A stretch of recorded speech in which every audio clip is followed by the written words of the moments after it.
안녕하세요. 네, 오늘은 서동시집의 그 산문편 차례인데요.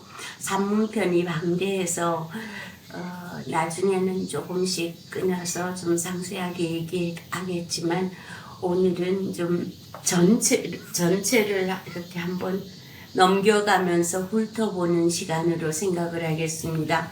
왜냐하면은 정말 놀랍게 하이브리드한 책이거든요. 중간에 심지어 논문도 들어있고 목차도 들어있고 다양한 종류의 텍스트들이 섞여 있어서 대강 이 책에 무엇이 담겨 있다 이런 훑어보는 시간이 필요할 것 같아서요. 제목이 보다 나은 이해를 위하여 하니까 우리가 얼른 생각하기에 앞에 있는 서동시집에 해설성가 없다 이렇게 생각할 수 있는데 그런 측면도 아주 없는 건 아니지만은 약간 비유를 한다면 작은 시 한 편을 위해서 문학사와 역사를 다 아울러 버리는 이런 큰 글입니다. 그래서 지금도 오리엔트학의 마그나 카타라고 불리울 만큼 오리엔트론의 초석이 된 글이고 오리엔트에서도 지금도 많이 인용되는 글입니다. 보다 나은 이해를 위하여의 모토 같은 것이 달렸는데요. 시를 이해하려 하는 사람은 시의 나라로 가야 하고 시인을 이해하려는 사람은 시인의 나라들로 가야 한다 하고 복수를 썼습니다. 그 많은 주변을 다 살펴야 가능하다는 얘기죠. 이 글의 특징은 굉장히 하이브리드하다고 말씀드렸는데 뭔가 하면은 너무나 큰 역사와 문학과 이런 것의 근본적인 이해를 위해서 굉장히 다양한 방법을 쓰고 있어요. 문체가 어떤 부분에서는 뒤로 아주 확 물러나서 원거리에서 하고 어떤 부분에서는 초점을 맞추어서 또 부분적으로는 자세히 들어가고 이런 형태의 글로 되어 있습니다. 그래서 본인 자신이 그랬네요. 독립된 텍스트들이면서도 낱장 메모가 아니고 비록 스치듯 간략히 취급되고 연결이 느슨하더라도 독자에게 전체 조감과 설명을 줄 수 있도록 되어 있다고 그랬거든요. 그러면서 그 출발 지점인 옥시덴트의 상황하고 비교되는 그런 방식으로 서술해 갑니다. 많은 공통점들이 끊임없이 비교되고 차이점도 그런 이어짐의 연결 속에서 부각이 됩니다.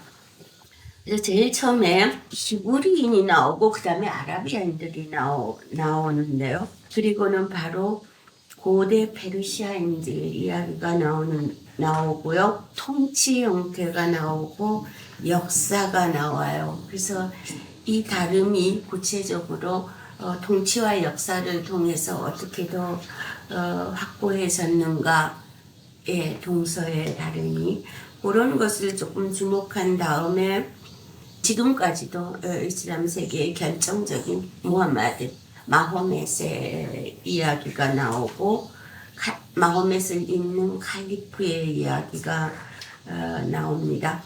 그래서 일단 한달락이 지나가는데 마호멧은 요즘은 표기가 무하마드입니다만은 괴테가 벌써 22~23살 젊은 시절에 마호멧이라는 아주 멋진 시를 썼습니다. 그리고 그 코란도 몇 장을 직접 번역도 해보고 이랬는데요.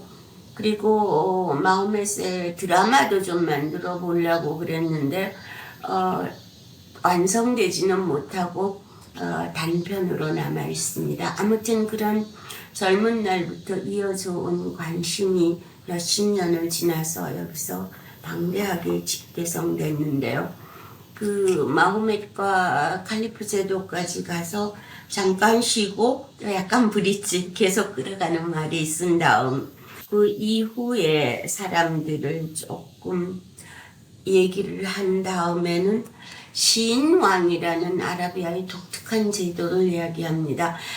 궁정의 시인들을 둬서 그 시인들에게 신왕이라는 이름까지 부여하면서 한때는 400여 명이 있었다. 이런 말도 개관을 먼저 한 다음에 고대 페르시아의 중요한 문인들 몇 명을 다룹니다.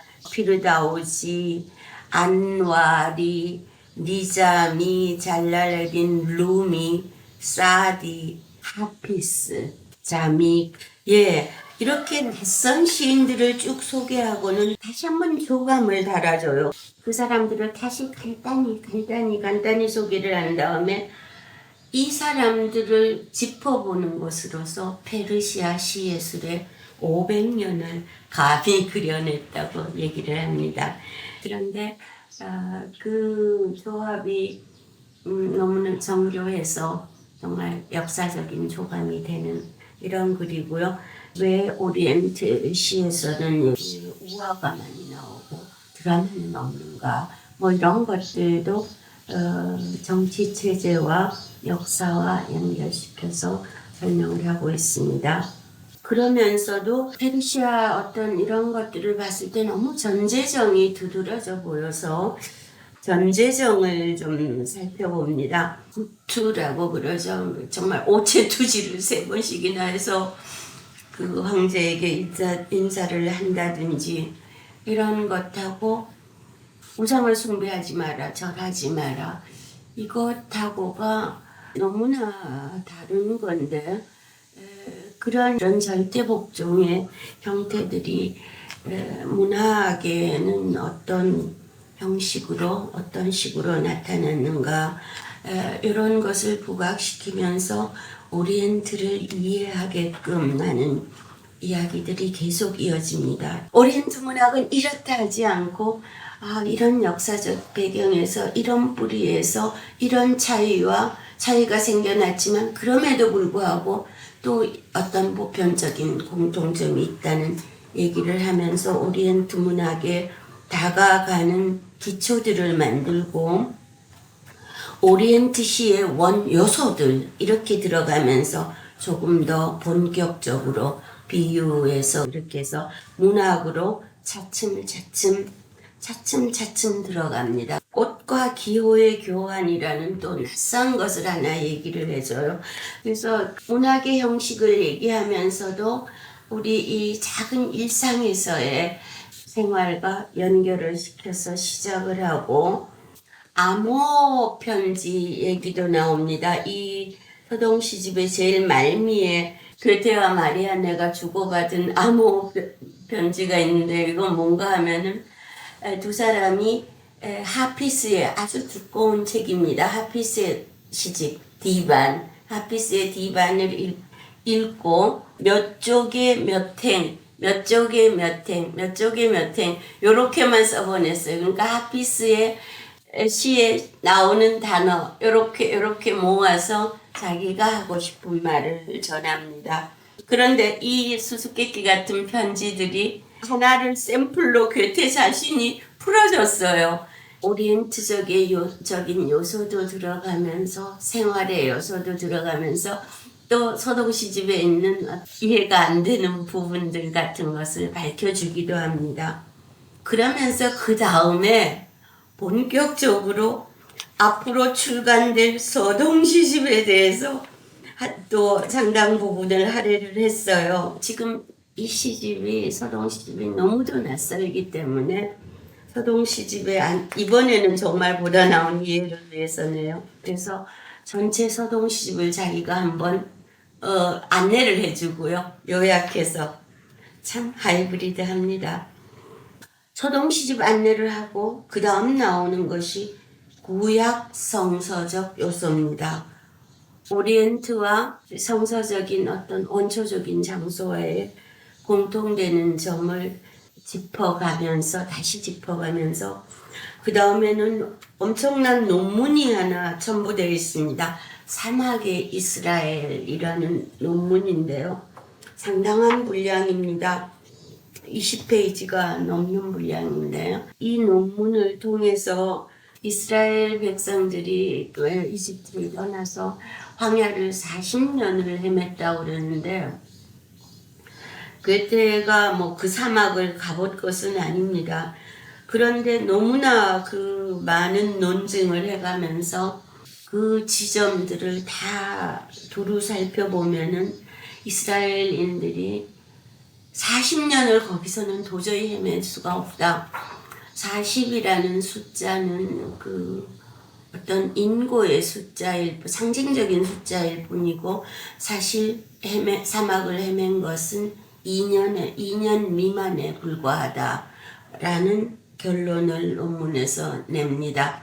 그러니까 40이라는 거는 성서에서 인고의 숫자여서, 예를 들면 예수님이 그 사막에서 그 시험을 당하는 것도 40일이고, 노아가 방주에서 비그치기를 기다려내는 시간도 40일이고 해서 그런 것은 상징적일 뿐이고, 2년에 불과하다는 정말 그 잘 뒷받침이 되어 있는 논문을 하나 실으면서, 요컨대 본인이 좋아했던 구약 서구인의 그 어떤 역사의식의 바탕이 되는 구약을 다시 조금 더 과학적이라면 과학적이고 현실적이라면 현실적으로 살펴보는 그런 이야기가 있고요.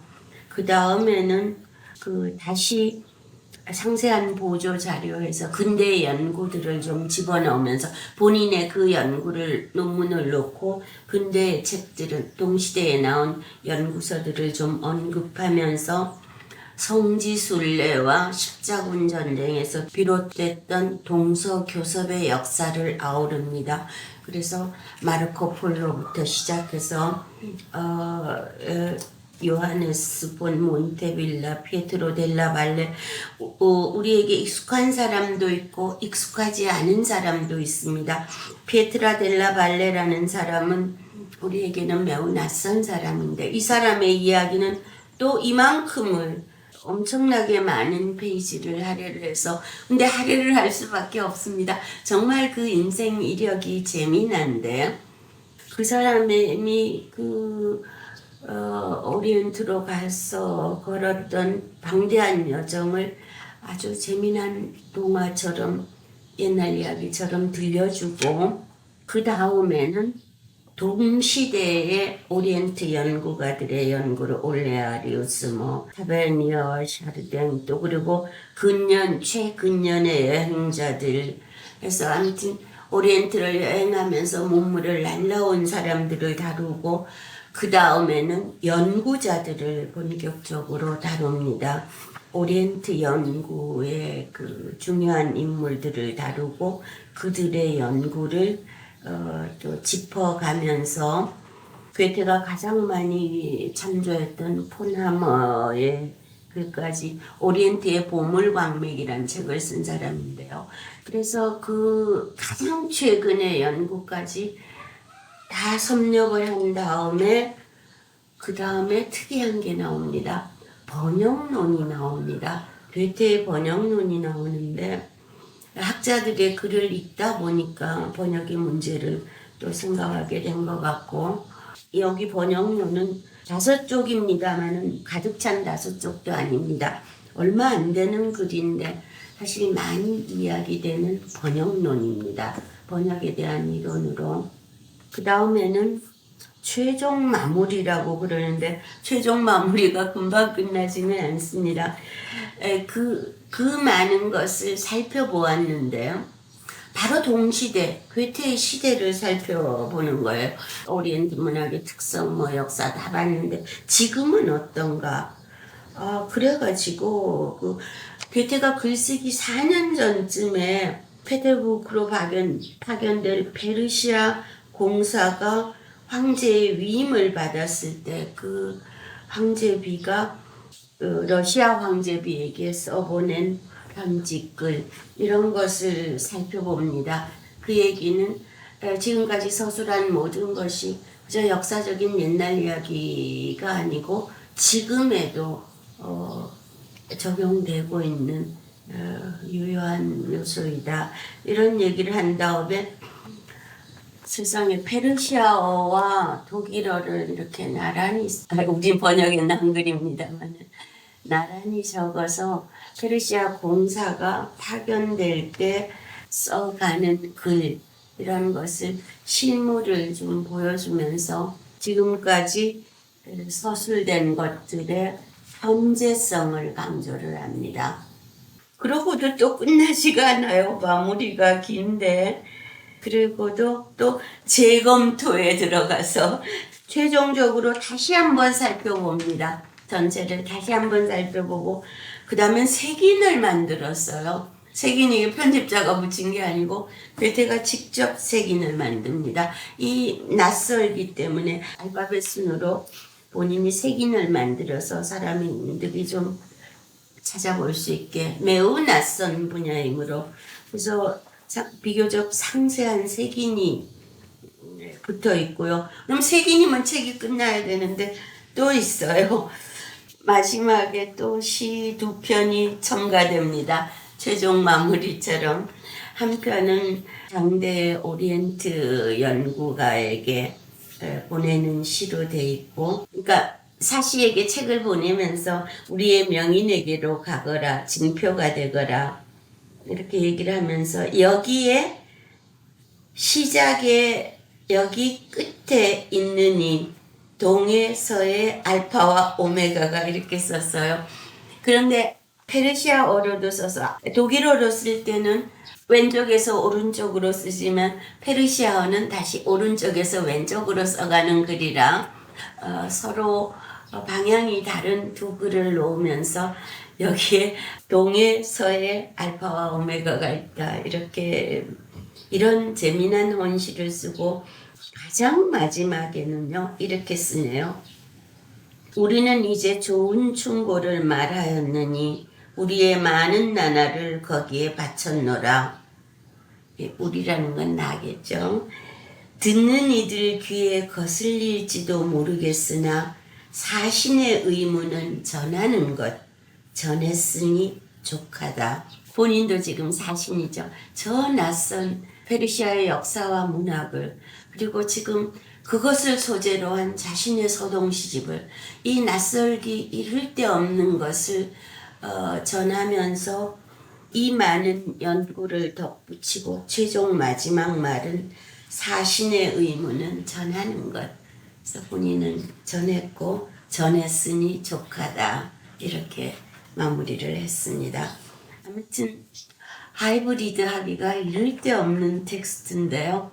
정말 다양한 이야기, 신기한 이야기도 있고 어떤 자연과 환경 속에서 비롯된 차이들 그럼에도 존재하는 공통점들을 우리가 함께 보면서 낯선 세계를 수용해야 되겠다는 마음의 자세가 첫째로 오고 그 인도와 유럽 사이에 비어있던 그런 공간이 우리에게 썩 다가오게 하는 그런 글입니다. 너무나 다양한 소재와 다양한 문체와 다양한 입장에서 때로는 멀리서 쫙 비춰주고 때로는 가까이 다가가서 보여주고 이런 것을 통해서 한 세계가 다가오게 하는 글입니다.